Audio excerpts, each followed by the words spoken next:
Well, 5 Democratic Congress members went down to El Paso for a firsthand look at the conditions there, and joining me now is one of them, California Representative Nanette Barragán. She is on the Homeland Security Committee, also is the second vice chair on the Congressional Hispanic Caucus.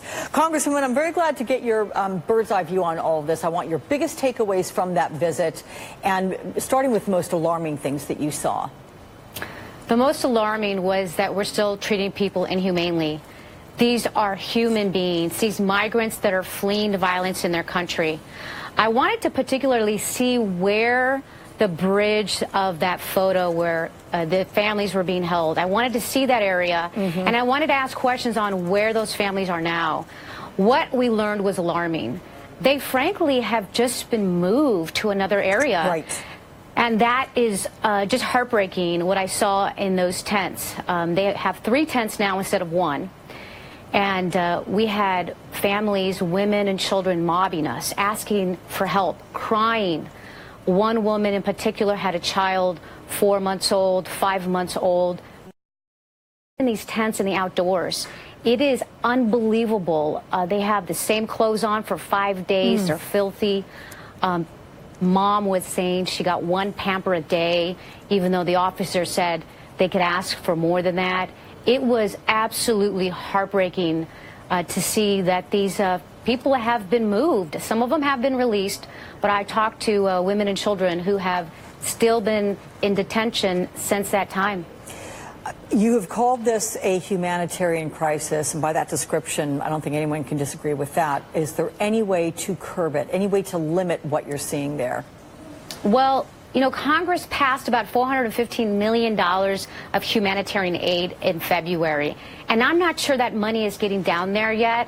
And Secretary Nielsen is coming before our committee on May 1st on the budget. We're going to ask those tough questions, but we need to make sure that we find places, if necessary, that are indoors. I mean, when I say if necessary, if there's an overflow, if they're having a lot of people, we've got to find places where we can have them indoors. It's really inhumane to have them outdoors, under these tents, under these conditions, being fed what they're being fed. They're bound to get sick. They're bound to then spread diseases because they're so close together. You can hardly walk. People don't have a lot of space, and just being in that tent for 5 minutes, I myself got nauseous and asked if the secretary has the opportunity to see this. And, you know, Secret Service won't let her inside.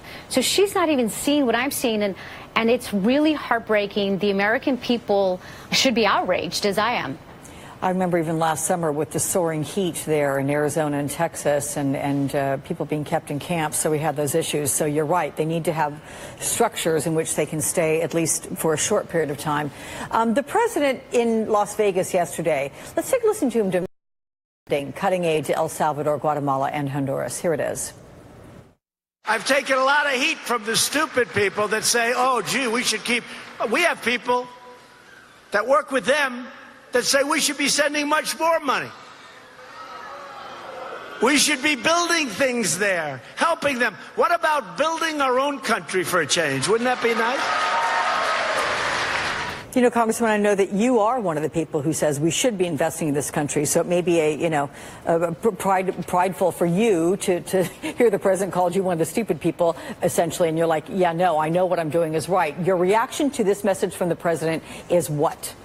Well, I think he's wrong. And if you talk to people that have been working the border, that have been working in the Northern Triangle, even people like John Kelly, Jay Johnson, they will tell you, especially Jay Johnson will tell you that when there was an influx of migrants coming in the past, it was looking to work with our partners, working with these countries, investing in them, helping the situation. We have to remember why people are fleeing. It's because in their own country, the conditions that are happening, the gang violence, one of their members was killed. Those country conditions, if they improved, I think we would see the influx of people reduce.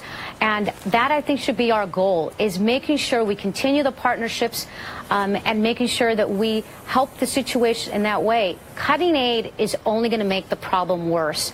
And I know the Congress has put out a resolution last week that we'll be voting on, basically to condemn the president, making sure that money that Congress has allocated is actually used for these areas. What else are you going to ask Secretary Nielsen on May 1st when she appears for you? Well, I'm going to ask her about the conditions of these migrants for sure.